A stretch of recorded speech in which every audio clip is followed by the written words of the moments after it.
droite et si possible devant vous et derrière vous. Et vous pouvez ensuite bien vouloir vous asseoir.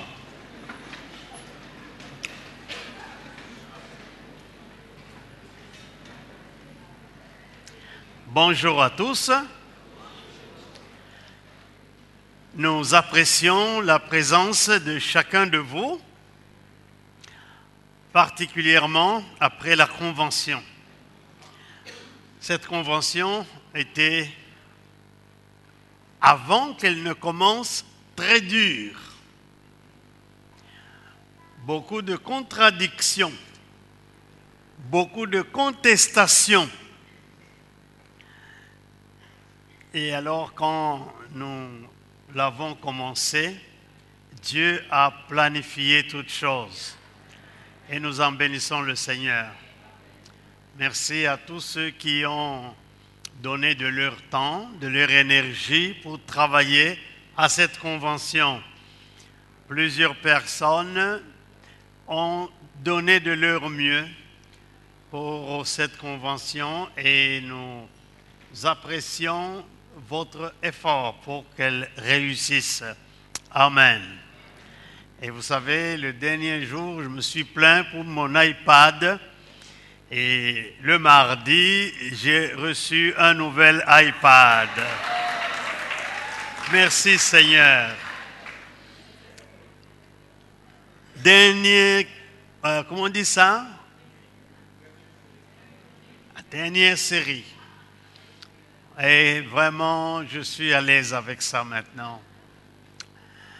Je voudrais aussi saluer tous nos internautes qui nous suivent. Nous avons été suivis pendant la convention via Internet par 128 pays. Alors, c'est extraordinaire. Et il y a eu beaucoup de villes qui nous ont suivis dans le monde entier. Et nous bénissons le Seigneur pour cela. Alors je voudrais vous demander d'ouvrir vos Bibles. Nous lirons le texte dans Colossiens chapitre 3, versets 23 et 24. Colossiens, chapitre 3, versets 23 et 24.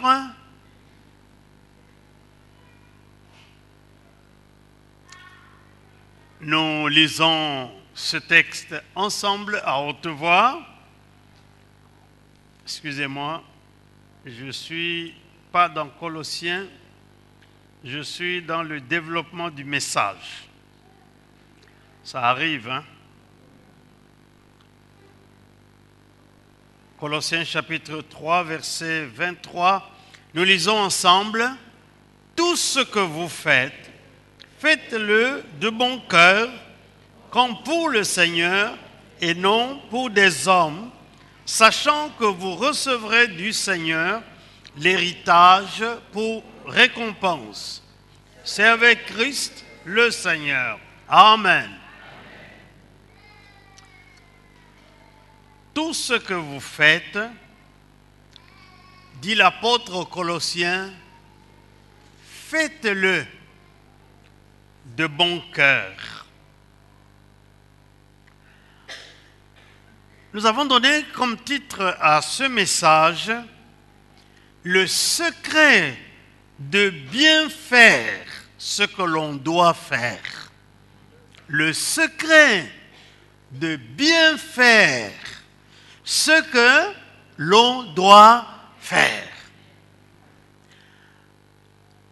Donc, il ne s'agit pas seulement de faire quelque chose. Il s'agit de bien faire la chose. S'il y a quelque chose qui doit nous distinguer des gens du monde, de ceux qui ne prient pas, qui ne croient pas en Dieu, c'est que toi, quand tu fais quelque chose, tu l'as fait bien. bien faire la chose. Ceci veut dire, le texte commence par tout ce que vous faites. Ceci veut donc dire qu'il ne s'agit pas de certaines choses seulement dans lesquelles nous devons nous concentrer et consacrer ces choses au Seigneur, mais de toutes choses que nous sommes appelés à faire. En d'autres termes, depuis notre réveil le matin jusqu'à notre coucher le soir, si nous comptabilisons ce que nous avons fait, si nous le faisons pour donner gloire à Dieu, alors au soir, nous pouvons dire, Seigneur, nous te remercions. La journée, nous l'avons passée en te glorifiant dans ce que nous avons fait.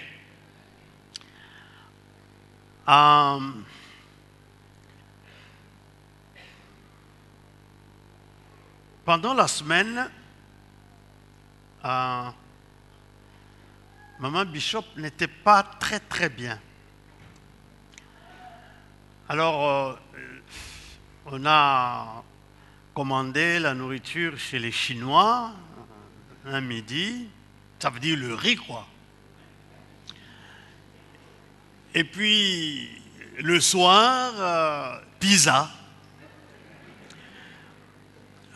Le lendemain encore, le riz.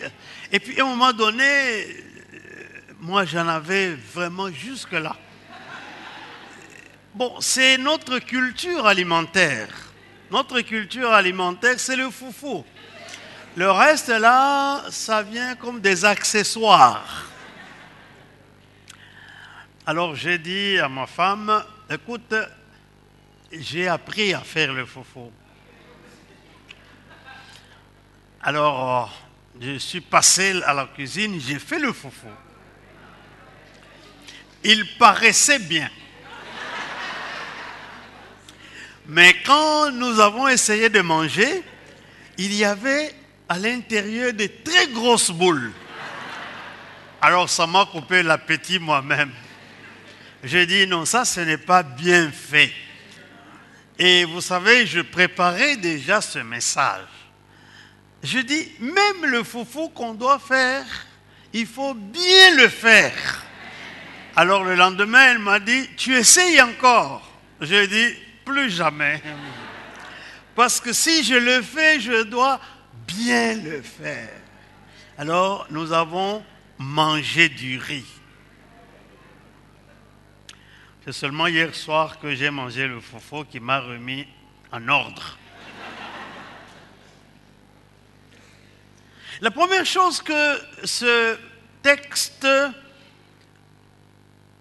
nous demande de faire,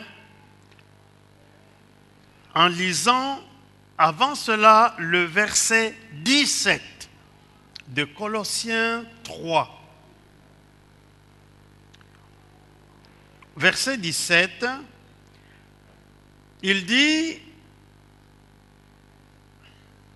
« Et quoi que vous fassiez, en parole ou en œuvre, faites tout au nom du Seigneur Jésus, en rendant par lui des actions de grâce à Dieu le Père. » Et vous voyez les mots qui sont bien choisis. Quoi que vous fassiez, c'est-à-dire n'importe quoi que vous pouvez faire. Comme je disais tout à l'heure en introduction, quand nous nous réveillons le matin, nous avons toute une série de choses que nous sommes appelés à faire. Jusqu'au soir. Et puis, après vient le lendemain. Et puis le surlendemain, et jusqu'à la fin de l'année, Paul dit aux Colossiens, quoi que vous fassiez, d'abord en parole, les paroles. L'autre dimanche, avant la convention, nous avons parlé des pensées, n'est-ce pas? Mais Paul maintenant parle des paroles, des paroles. Toute parole qui peut sortir de notre bouche, quoi que vous fassiez en parole,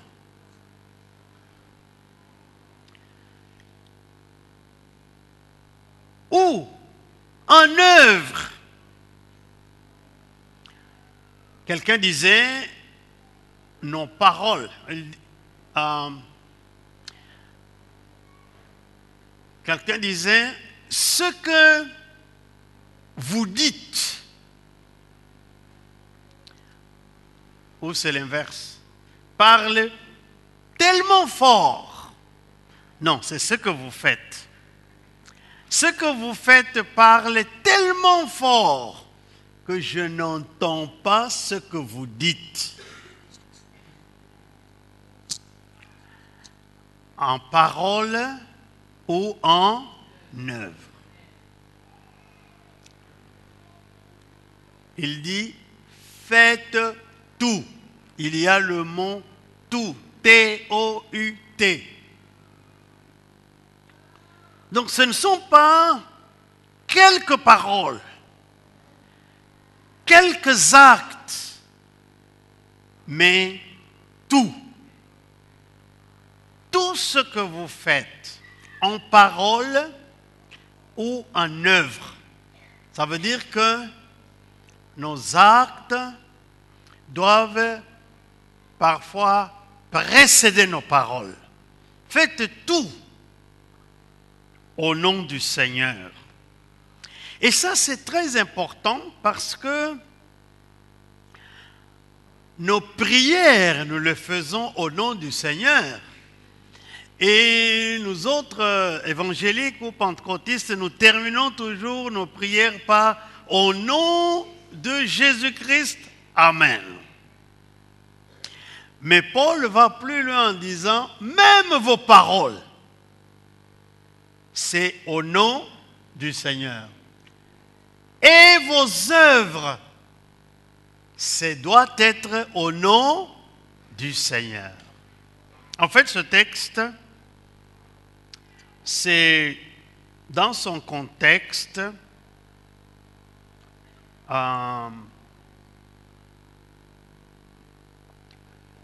c'est adressé aux serviteurs ou aux esclaves, dans d'autres traductions. Au verset 22, il dit « Serviteurs, obéissez en toutes choses à vos maîtres selon la chair. » On peut commencer à partir du verset 18. Ça s'adresse aux femmes. Femmes, que chacune soit soumise à son mari comme il convient dans le Seigneur.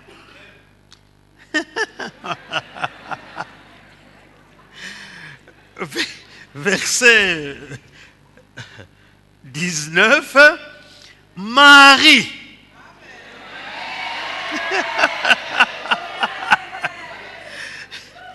Que chacun aime sa femme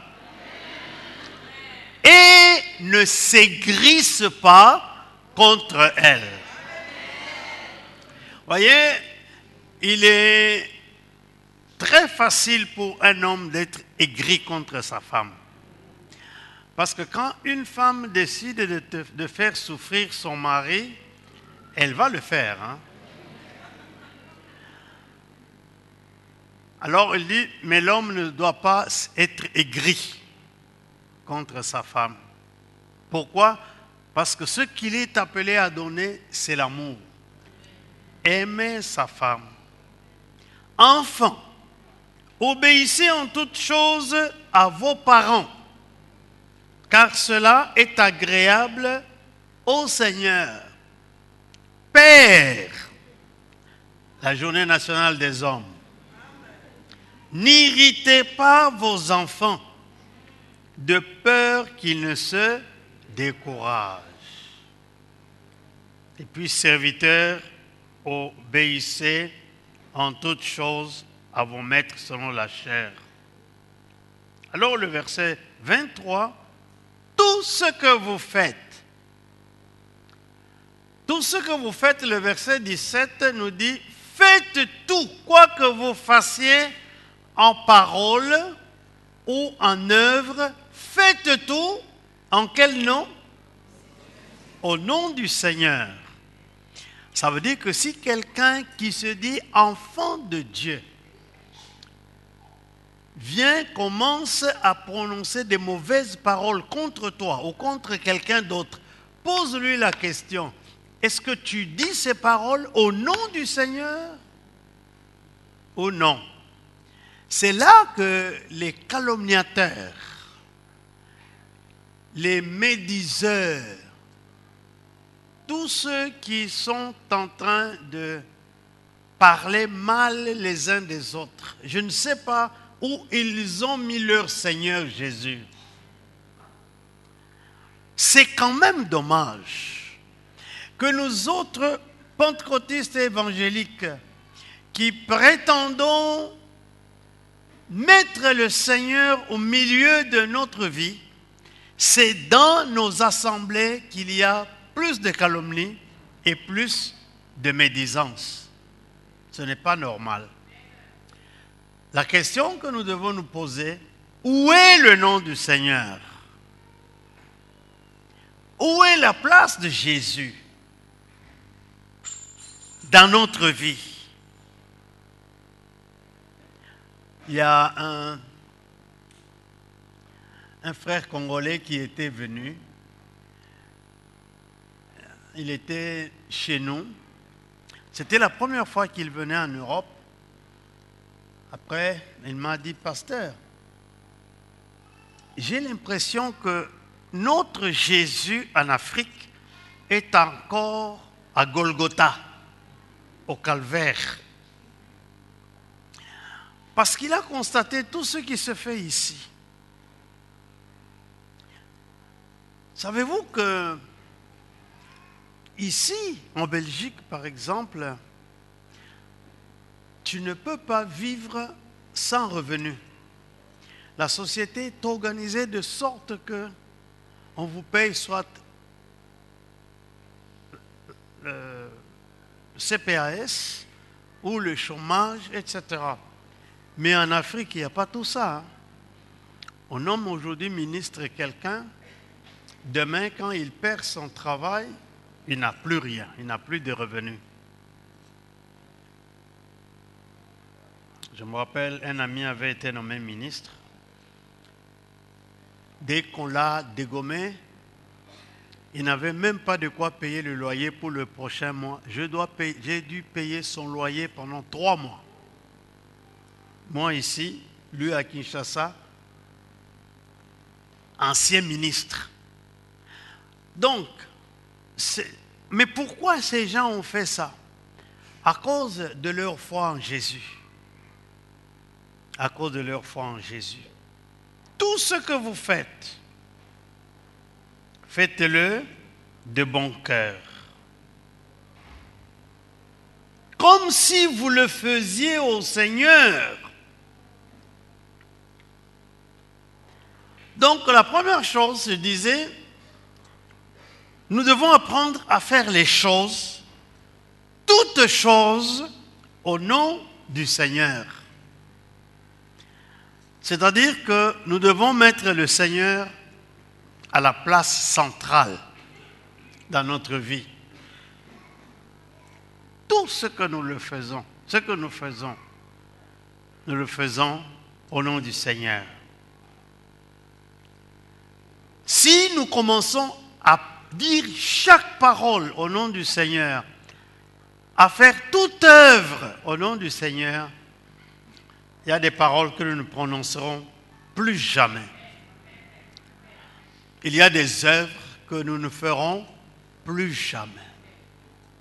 puisque tu ne peux pas te permettre de faire ça au nom du Seigneur, et quand tu sais que c'est pour nuire à ton frère, c'est pour nuire à ta sœur. Deuxième chose,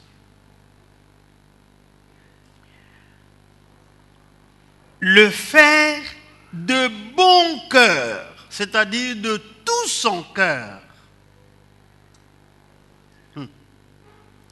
Tout ce que vous faites, faites-le de bon cœur, de tout notre cœur. Généralement, notre cœur, nous l'avons donné à Jésus. Et quand nous prêchons, nous disons toujours, je reçois Jésus dans mon cœur. Nous voulons que notre louange vienne du fond de notre cœur, que notre adoration vienne du fond de notre cœur, que notre prédication vienne du fond de notre cœur.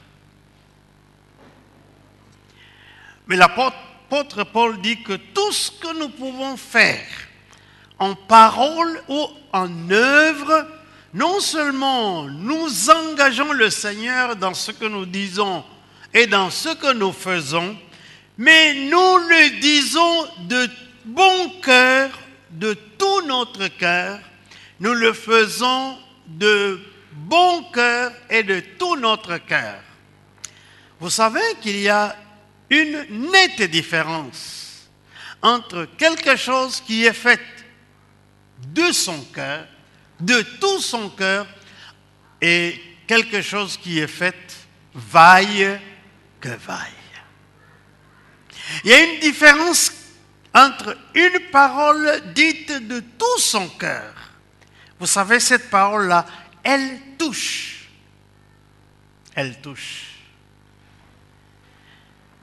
Elle va jusqu'au fond du cœur de l'autre.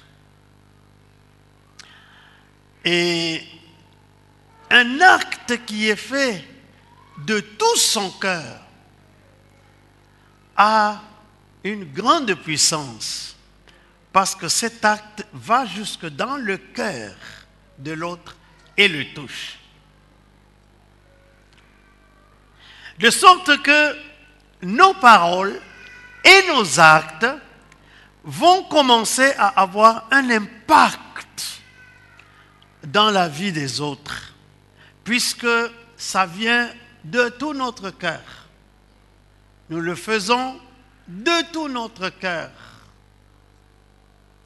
Et vous avez certainement entendu quelques personnes, quand il fait quelque chose de bien, tu le remercies, il dit, je l'ai fait de tout mon cœur.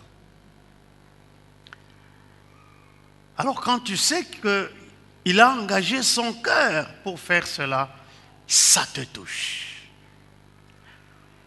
La troisième chose, il dit, tout ce que vous faites, faites-le de bon cœur, comme pour le Seigneur. En d'autres termes, comme si vous le faisiez pour le Seigneur et non pas pour les hommes. Là, c'est très dur que chaque fois que je parle à quelqu'un, je vois en lui l'image de Dieu. Mais nous avons tout banalisé. Je t'aime de l'amour du Seigneur. Je t'aime de l'amour du Seigneur, car je vois en toi la gloire de mon... Mais quand il chante comme ça, là, son cœur est loin. À vrai dire, il ne t'aime pas. Nous avons tout banalisé. Mais j'aimerais nous inviter à revenir à l'essentiel de l'Évangile, tel que la Bible nous l'enseigne. Quand tu parles à une personne comme si tu parlais au Seigneur. La Bible nous dit que Sarah était tellement soumise à Abraham qu'elle l'appelait mon Seigneur. Et quand la Bible nous parle des femmes qui doivent être soumises à leur mari, il dit c'est comme ô Seigneur. Mais il n'est pas seulement demandé aux femmes de voir leur mari comme le Seigneur. Il est demandé aux hommes d'aimer leurs femmes comme Christ aime l'Église. La Bible demande plus que les femmes, plus aux hommes qu'aux femmes. Les hommes doivent se mettre à la place de Jésus. Tu es le Jésus de la femme. Tu dois l'aimer comme Jésus t'aime. Qu'est-ce que Jésus fait aussi? Pardonne.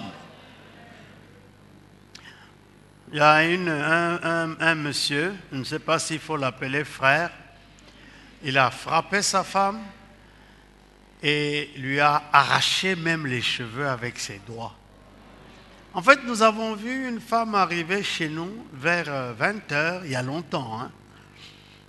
Et puis, j'ai vu comment il était habillé, qu'il y a un problème. Nous l'avons fait asseoir.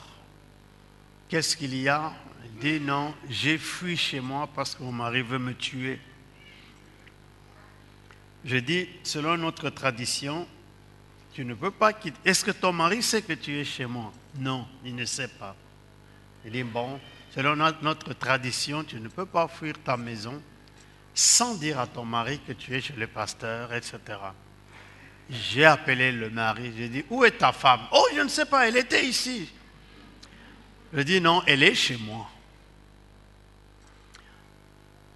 Je voudrais te la ramener, mais promets-moi que tu ne vas plus la battre.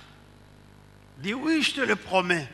Nous avons remis la femme dans notre voiture avec ma femme. On est arrivé chez eux et on a commencé à trancher cette affaire. C'est comme ça que la femme a disparu un peu et puis elle a amené un tas de cheveux comme ça. Elle dit, vous savez, tous ces cheveux-là, il a arraché ça de ma tête. Vous savez comment il m'a répondu? Je l'ai regardé, je lui ai dit, mais même tu es plus qu'un sauvage. Alors il me répond et il dit, non pasteur, je suis en train de la corriger. Je lui ai dit, est-ce que c'est ton enfant? Il n'y a que les parents qui ont pour rôle de corriger leurs enfants. Mais elle n'est plus chez les parents, elle est chez toi. Toi, ton rôle, c'est de l'aimer et pardonner et supporter. Quelqu'un, un vieux nous disait, les femmes, quel que soit son âge, parfois elle agit comme un enfant. Et les femmes aussi disent, les hommes agissent comme des enfants. Alors, qui est enfant par rapport à qui?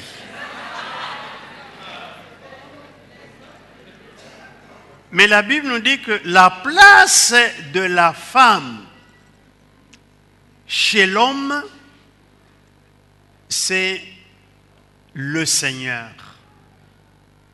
Tu l'aimes comme Christ a aimé l'Église.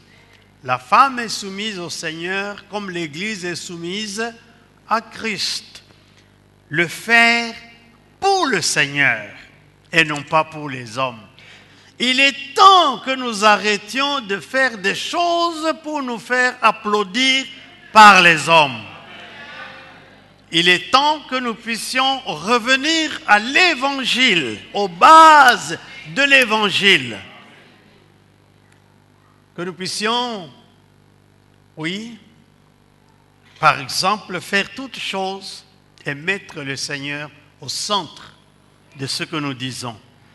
Mettre le Seigneur au centre de nos paroles. Que notre cœur soit vraiment tourné vers le Seigneur dans ce que nous sommes. Le faire pour le Seigneur. Romains chapitre 14, verset 8.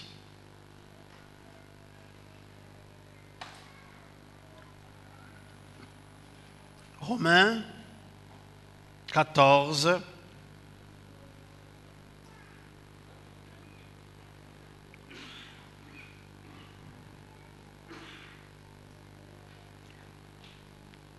verset 8. Car si nous vivons pour le Seigneur. Et si nous mourons pour le Seigneur. Soit donc que nous vivions, soit que nous mourions, nous sommes au Seigneur. Alléluia. Pourquoi nous devons faire toutes choses au nom du Seigneur? En fait, le jour que nous avons reçu Christ dans notre vie, comme Seigneur et Sauveur, depuis ce jour-là, nous commençons à vivre pour le Seigneur. C'est Galates 2, 20 et les suivants, Paul dit, j'ai été crucifié avec Christ. Et si je vis, ce n'est plus moi qui vis, c'est Christ qui vit en moi. Si je vis dans la chair, je vis dans la foi au Fils de Dieu qui m'a tant aimé. Donc le fait que nous vivons dans la chair n'est pas une excuse. Si nous vivons dans la chair, ce n'est pas la grâce de Dieu parce que nous pouvons déjà mourir depuis longtemps, mais que dans la chair, nous vivons dans la foi au Fils de Dieu qui nous a aimés. Et c'est pourquoi aux Romains il dit, car si nous vivons pour le Seigneur. Nous vivons pour quoi? Nous vivons pour notre travail? Non, nous vivons pour le Seigneur. Parce qu'il y a des gens qui ne comprennent pas ces choses. Hé frère, ma soeur, je ne te vois plus ce jour-ci. Ah pasteur, le travail. Mais tu vis pour quoi? Pour le Seigneur ou pour le travail? Oh pasteur, ces jours. Un jour, je suis allé saluer un ami qui était avec moi à Dakar. Il est arrivé ici. J'arrive, lui dis bonjour. Il me donne une adresse quelque part à Ixelles. Je sonne à la porte. Une dame descend. Elle m'ouvre la porte. Elle me salue. Bonjour, pasteur. Moi, je ne me rappelle plus d'elle. Je dis bonjour. Vous me connaissez comment? Il dit, ah, vous m'avez oublié. J'ai dit oui, je t'ai oublié. Elle dit, mais vous avez prié pour moi, je n'avais pas d'enfant. Vous avez prié pour moi pendant des années. Et puis, Dieu a exaucé la prière, j'ai eu des enfants. Maintenant, c'est les enfants qui m'empêchent de venir à l'église. Vous vivez pour qui? Pour les enfants? Ces jours-ci, moi je suis en session. Alors, parfois les étudiants me font rire, comme si nous n'avons jamais étudié.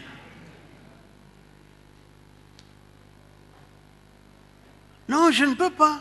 Quand on s'approche de la session, les gens quittent le ministère, mais c'est parce que c'est des gens désordonnés. Il y a même des étudiants en théologie, vendredi, on ne les voit plus au culte. Ah, les études. Seulement la théologie ici.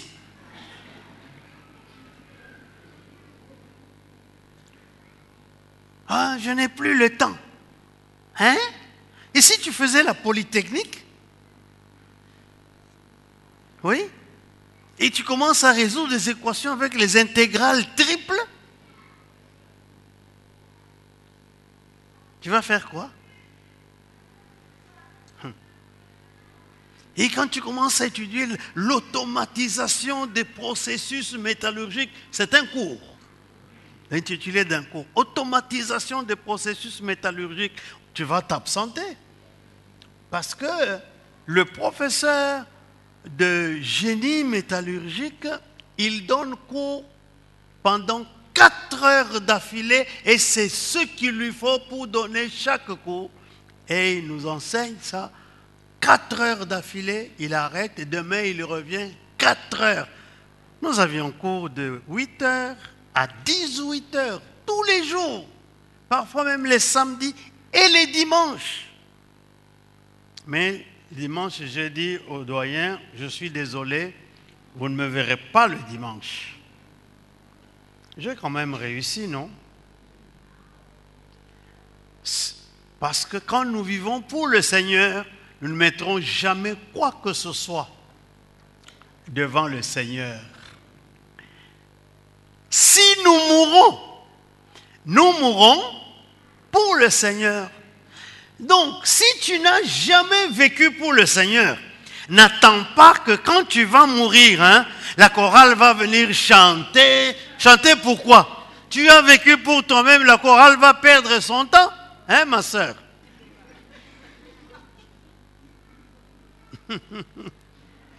Mais nous sommes des metteurs en scène, nous autres chrétiens.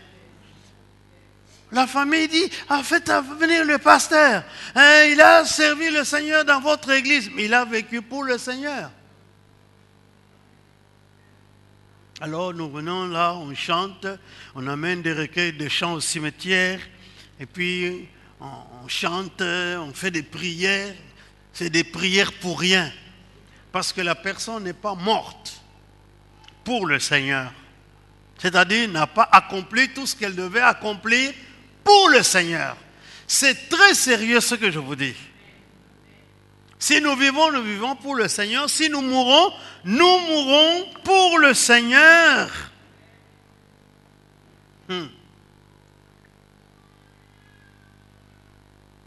Nous sommes au Seigneur. Nous dit Paul. Nous sommes au Seigneur. C'est pour cette raison,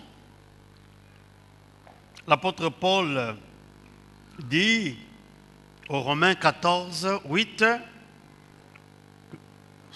pourquoi nous devons faire tout pour le Seigneur. Dans 1 Pierre 2, 15.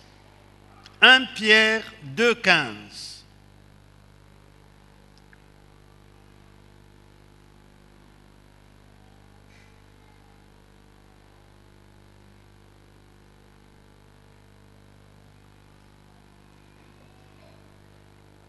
Car c'est la volonté de Dieu qu'en pratiquant le bien, vous réduisiez au silence les hommes ignorants et insensés. Donc, Pierre explique pourquoi nous devons mettre le Seigneur devant nos paroles. Nous devons mettre nos œuvres, le Seigneur devant nos œuvres. Pourquoi? Parce qu'il dit que c'est la volonté de Dieu. Qu'est-ce que Dieu veut? Que lorsque nous pratiquons le bien, des bonnes paroles, des bonnes œuvres, faites de tout notre cœur,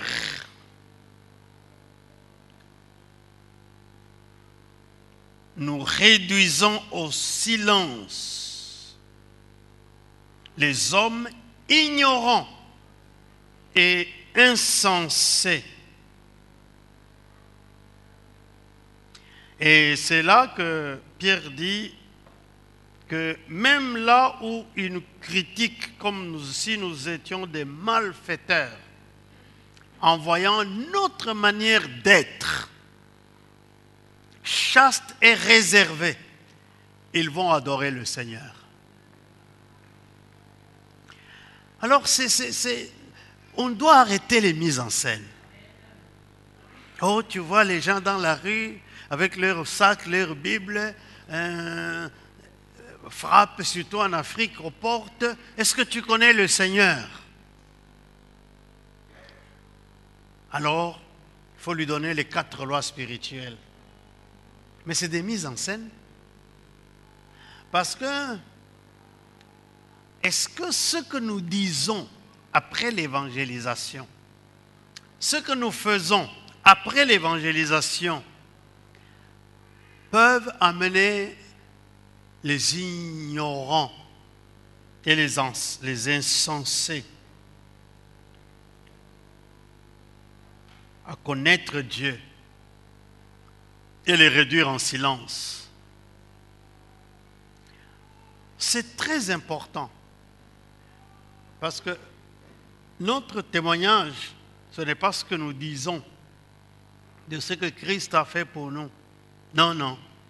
C'est ce que nous transpirons, ce que nous reflétons en parole et en œuvre.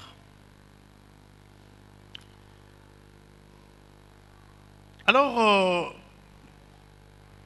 j'aimerais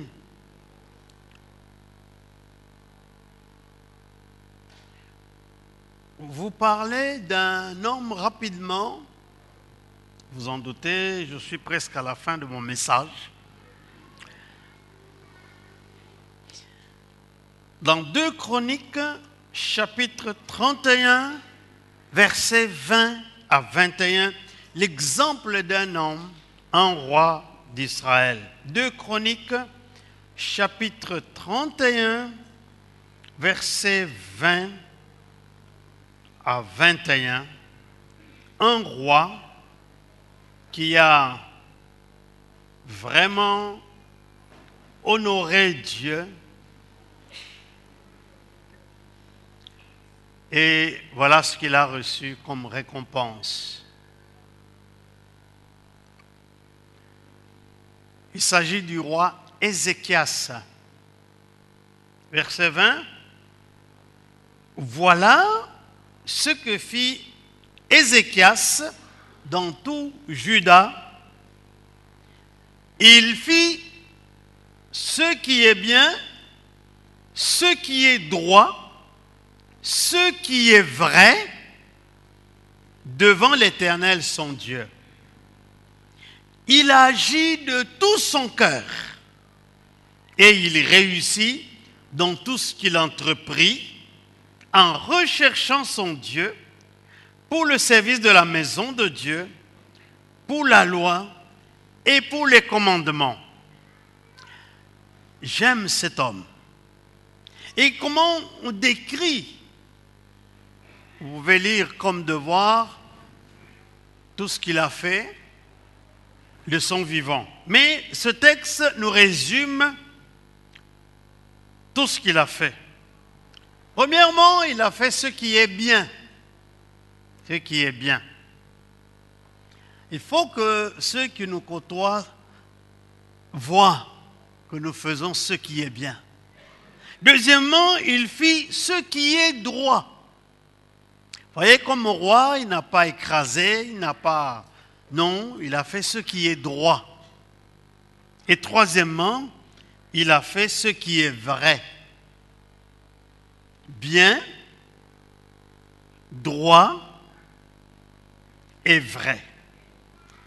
Lui, c'est à son niveau comme roi. Mais nous, nous le faisons à notre niveau. Êtes-vous dans les affaires? Enseignant et vous donnez cours. Êtes-vous médecin, infirmière, personnel médical ou paramédical? Êtes-vous étudiant, élève? Êtes-vous femme? Comment on dit les femmes qui ne travaillent pas? Femme au foyer. Êtes-vous marié ou célibataire? Voilà ce que Dieu nous appelle à faire.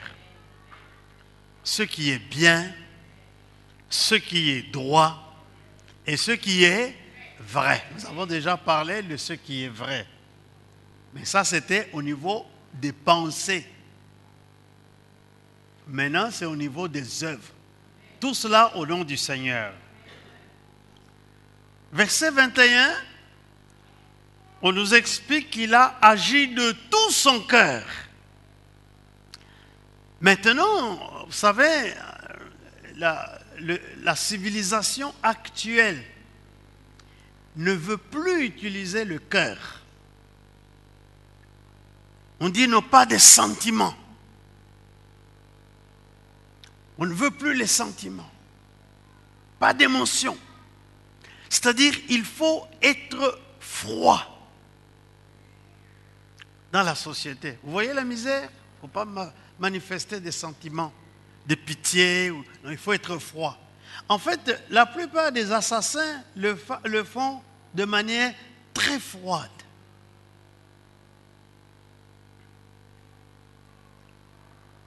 Et il fait des choses contre les autres. Il n'a pas de regret parce qu'il a enlevé tout ce qu'on appelle sentiment.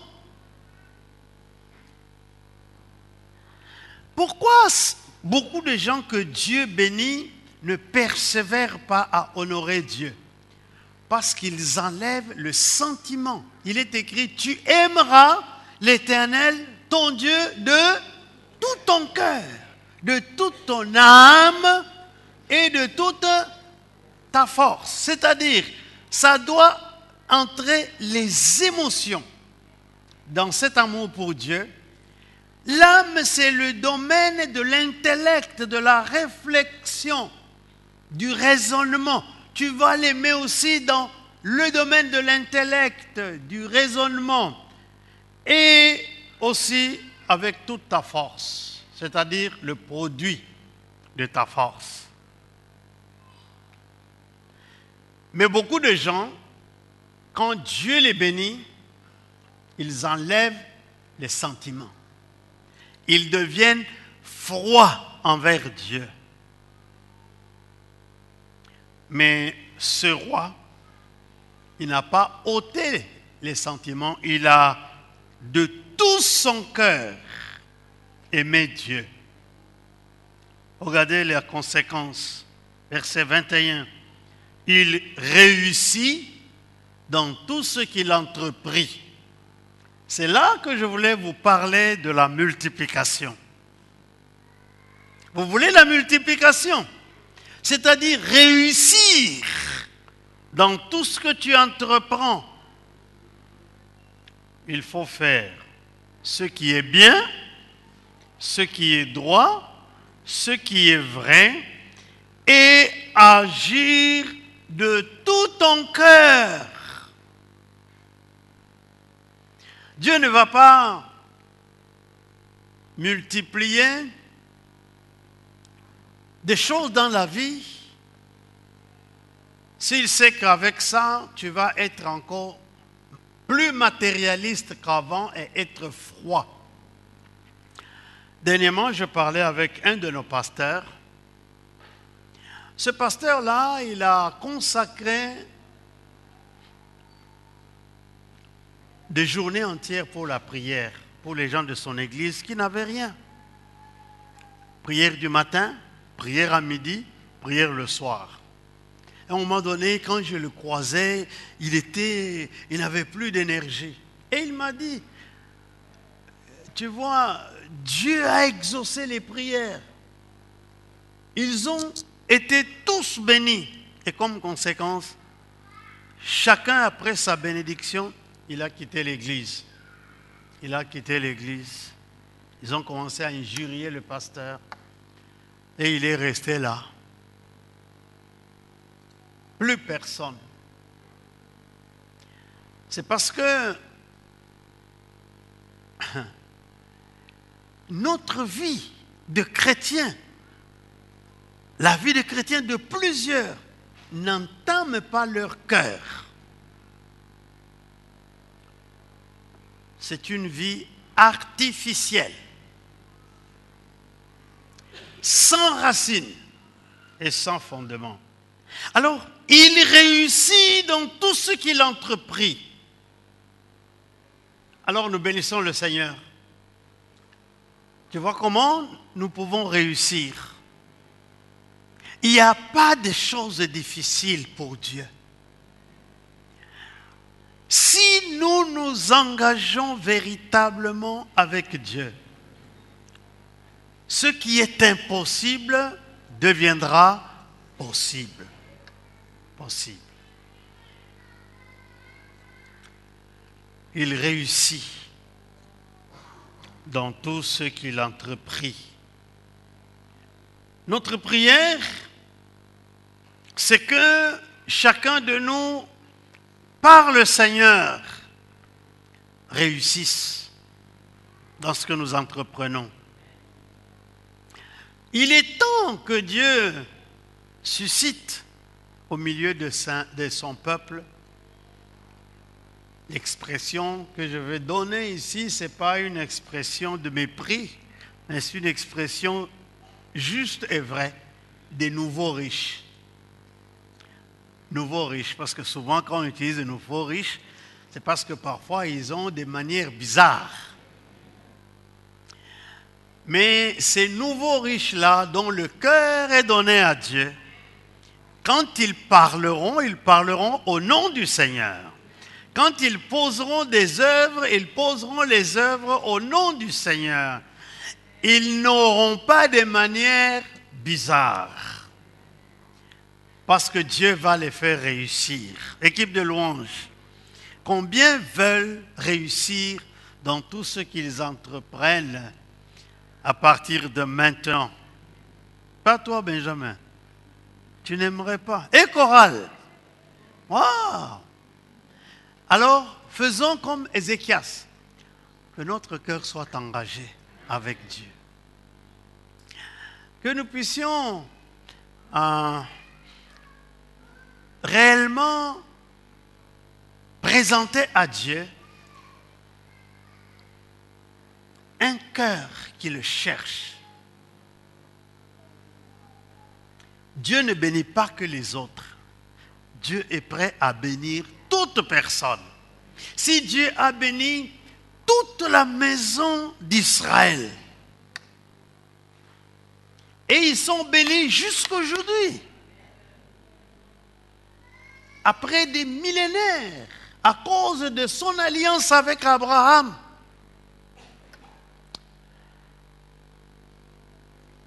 il va te bénir aussi. Il va te donner la multiplication. Nous prions pour qu'il y ait même des naissances par miracle. Les gens, la médecine a dit, tu n'auras pas. Ce n'est pas possible. Mais Dieu est un Dieu de surprise. Il va te surprendre.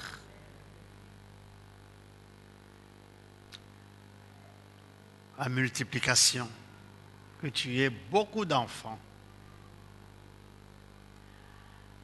La multiplication, que Dieu te sorte de là où tu es, dans des lieux secs et arides, et qu'il te fasse réussir la vie.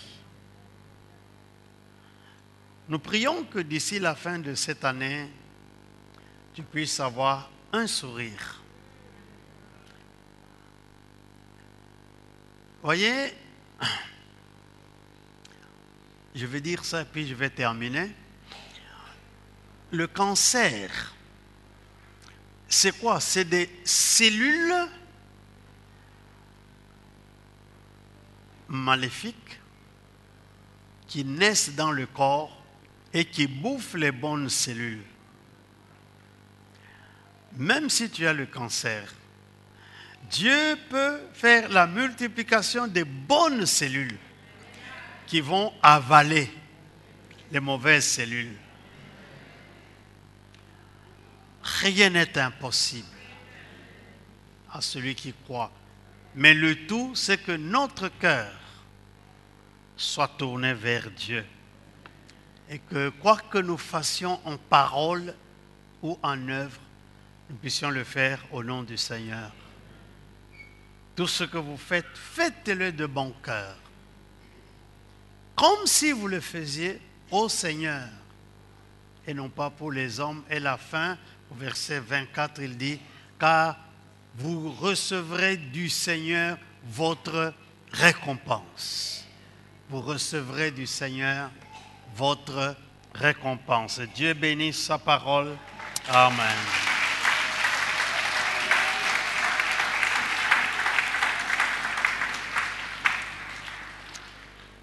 Nous nous inclinons un moment dans la prière. J'aimerais que ce moment soit un moment d'engagement et de changement. Peut-être que vous dites, jusque-là, je n'avais pas compris ces choses. Mais aujourd'hui, tu as compris. Je suis allé très lentement.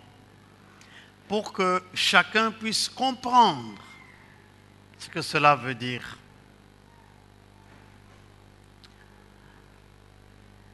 Peut-être que tu as besoin de prendre des résolutions et de t'engager au changement total, radical.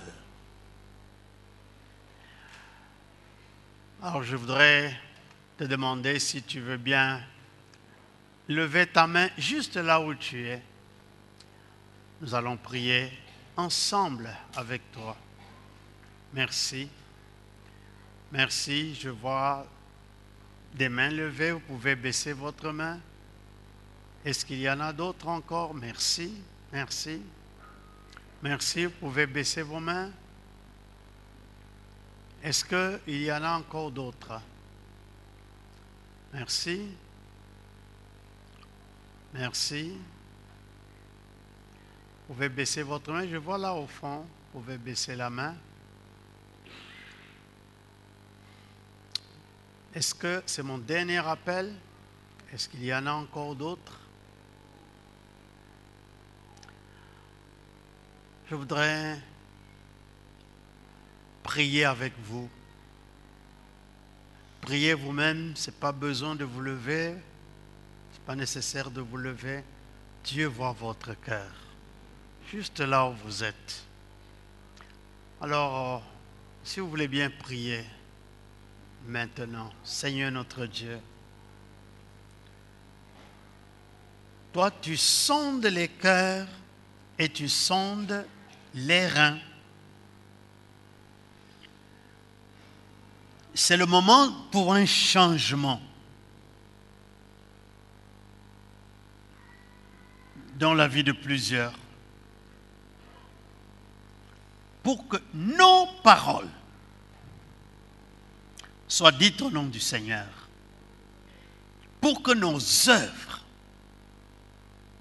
soient faites au nom du Seigneur. Que nous t'engageons dans ce que nous disons et dans ce que nous faisons.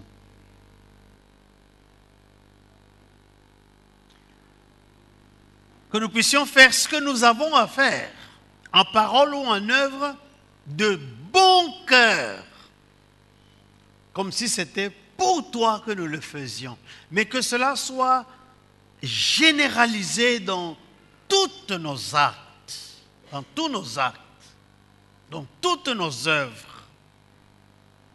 Que cela soit généralisé dans toutes nos paroles.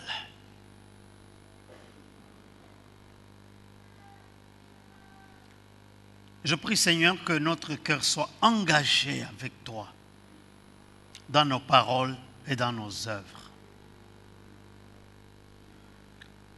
Je prie que tu ressuscites des cœurs qui sont morts, des cœurs qui sont froids,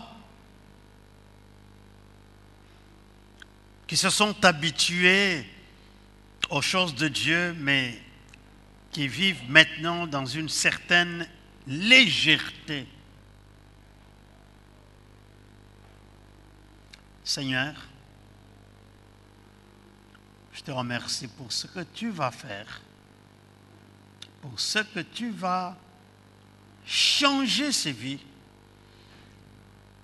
comme le roi Ézéchias, et nous amener à la réussite dans tout ce que nous entreprenons.